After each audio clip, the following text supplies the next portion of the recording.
लोग अपने आप को मजबूत जरूर रखें। आरएसएन सिंह साहब, आप भी इनसे सहमत हैं सिन्हा साहब से कि हमें खुद भी यहाँ पे सक्रिय रहना चाहिए, अपने आप को और मजबूत करना चाहिए? सक्रिय तो इस पे विवाद ही नहीं हो सकता है। सक्रिय होना चाहिए, मजबूत होना चाहिए, लेकिन थोड़ा सा मैं आपको एक डिफरेंट पर्सपेक्टिव बताता हूँ जी कि ये पूरी एक कहानी शुरू कैसे हुई। What provoke Trump? क्या हुआ सर कि अभी आपको तो मालूम है कि व्हाइट हाउस में समिट होने वाला था पुतिन का और ट्रम्प का, उसको कैंसिल कर दिया।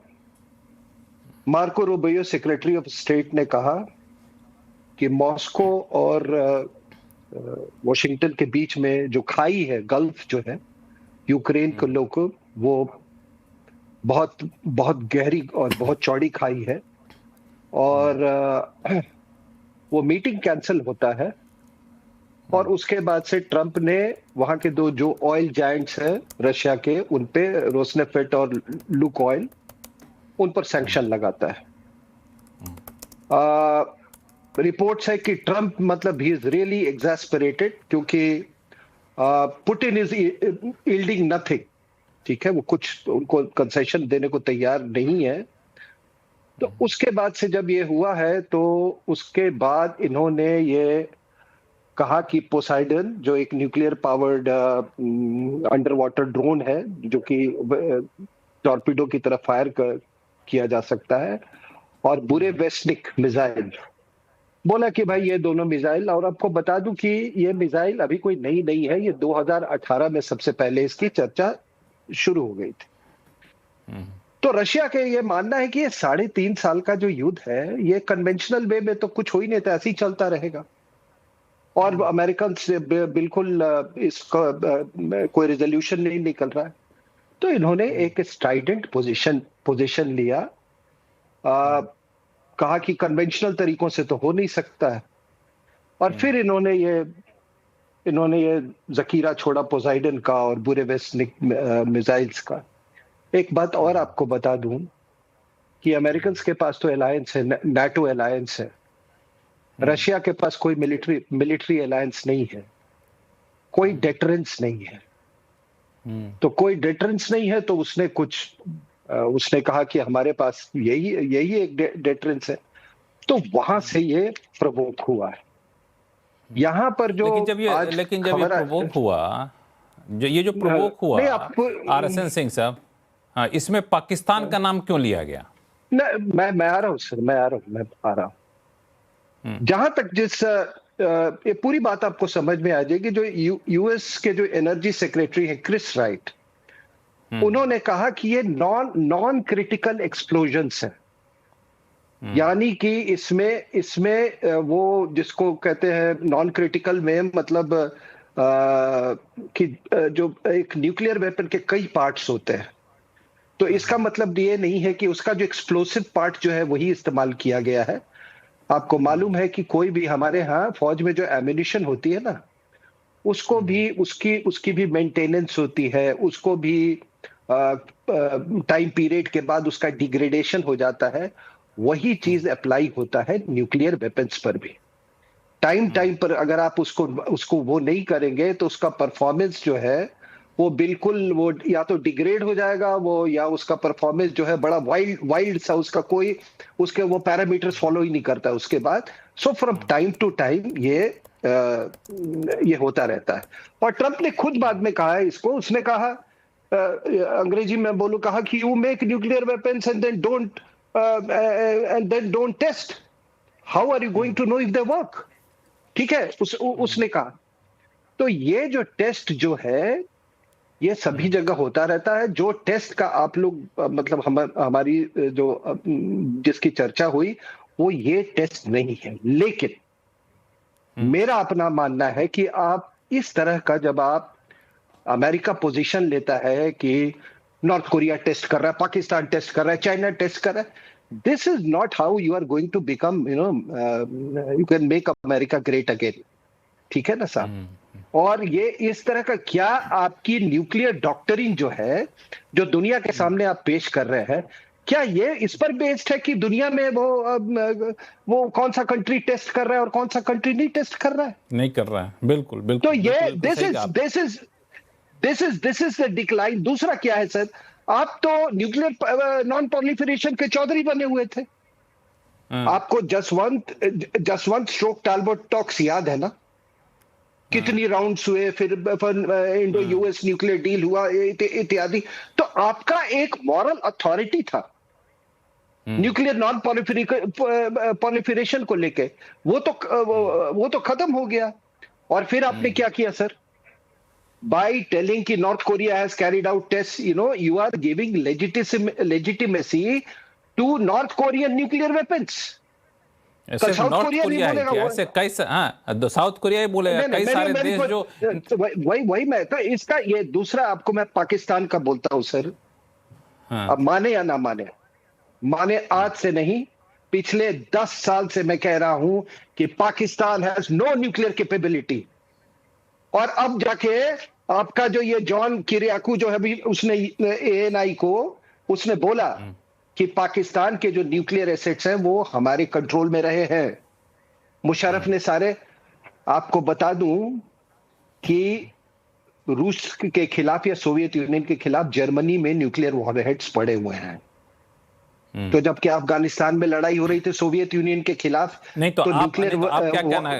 एक मिनट आप नहीं, समय तो बाकी दो गेस्ट भी है सर, थोड़ा आपका लंबा हो गया, 5 मिनट से ज्यादा हो चुका आपका, थोड़ा सा मुझे नहीं, बस 1 सेकेंड 2-3 सेकेंड्स।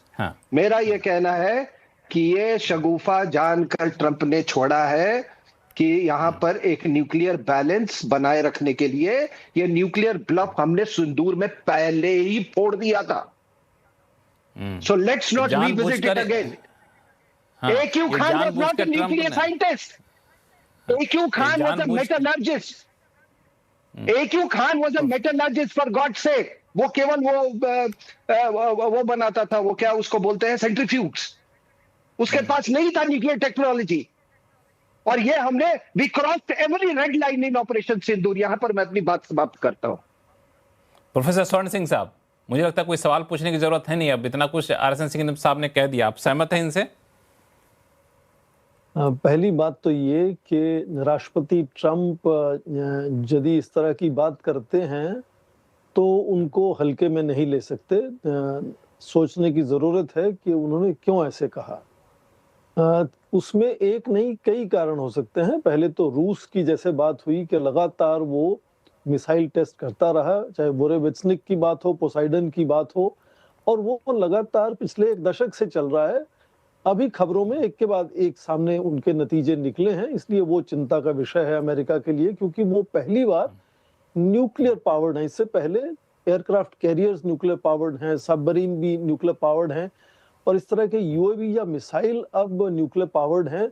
तो क्या उनको एक तरह से डिलीवरी सिस्टम्स कहा जाए या उनको अपने आप में ही वेपन कहा जाए, ये अपने आप में बहस का विषय आने वाले महीनों में होगा। ये दूसरा, जब वो दक्षिण कोरिया पहुंच रहे थे, ठीक उसी वक्त नॉर्थ कोरिया ने भी मिसाइलों का टेस्ट किया, और उनकी चिंता, जैसे उन्होंने खुद कहा अपने सोशल ट्रूथ के ऊपर, उनको लगता है कि 5 साल में चीन लगभग उनके बराबर होने वाला है न्यूक्लियर जखीरे को लेकर।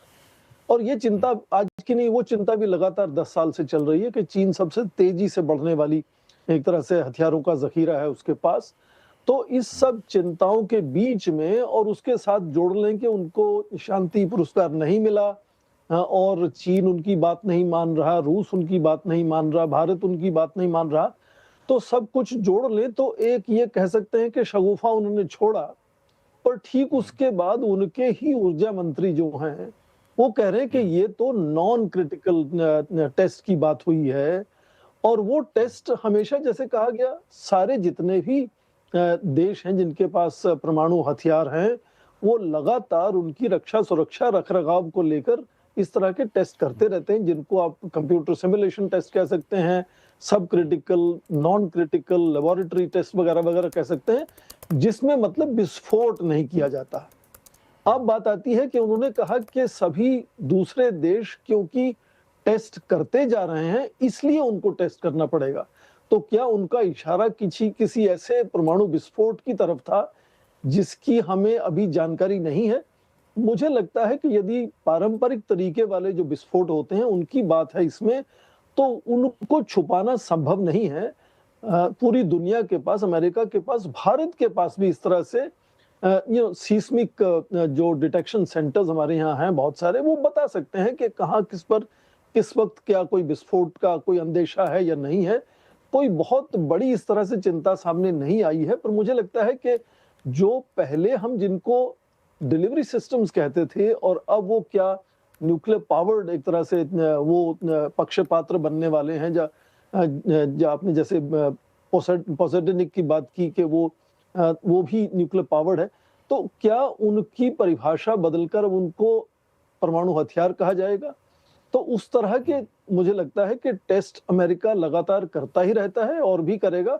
पर मान लीजिए यदि ये बात खुलती है कि परमाणु विस्फोट वाले आप फिर से एक तरह से परीक्षण करना चाहेंगे, तो मुझे 30 सेकंड दीजिए समझाने के लिए कि वैज्ञानिक जो हैं वो मानते हैं कि यदि इस तरह से राष्ट्रपति ट्रंप अचानक तय ही कर लें कि उनको विस्फोट करना है और उसके लिए एक तरह से इमरजेंसी फंडिंग भी मुहैया करा दें, तो भी 6 महीने लगेंगे। नवादा उनकी जो टेस्ट साइट है उसको रिएक्टिवेट करने में समय लगेगा। और यदि फिर वो पारंपरिक तरीके वाला विस्फोट करना चाहते हैं जिनमें वो डायग्नोस्टिक्स और सारी मेजरमेंट वगैरह की तैयारी होती है, उसके लिए 2 साल। और यदि वो नए डिजाइन करते हैं अपने न्यूक्लियर वेपन्स को, उसको टेस्ट करना चाहेंगे, तो उसमें लगभग 5 साल लगेंगे। तो ऐसा नहीं कि कल या परसों या अगले सप्ताह कोई विस्फोट होने वाला है कहीं। ये है कि देशों को इस टिप्पणी के बाद थोड़ा सा चौकन्ना होना चाहिए। और यदि हमारे पास इस तरह के कुछ डेटा है, एनालिसिस है, इंटेलिजेंस है कि कहीं सीस्मिक एक्टिविटी हुई है पास पड़ोस में, तो क्या इस नई टिप्पणी के बाद उसको अलग तरह से परिभाषित किया जा सकता है? और उसमें यदि विस्फोट शुरू होते भी हैं, तो आप देखें कि बहुत से भारत में ही लोग इस तरह की बात करने लगे हैं कि 2008 से हमारे थर्मोन्यूक्लियर वेपन टेस्ट के ऊपर सवाल खड़े हो चुके हैं। तो क्या भारत के लिए जो ये आपने अवसर बात होगा? कही, हाँ, क्या ये हाँ, अवसर प्लीज होगा अपनी कि बात हम पर। उसको दुनिया को दिखा दें कि हम थर्मोन्यूक्लियर वेपन भी बना चुके हैं?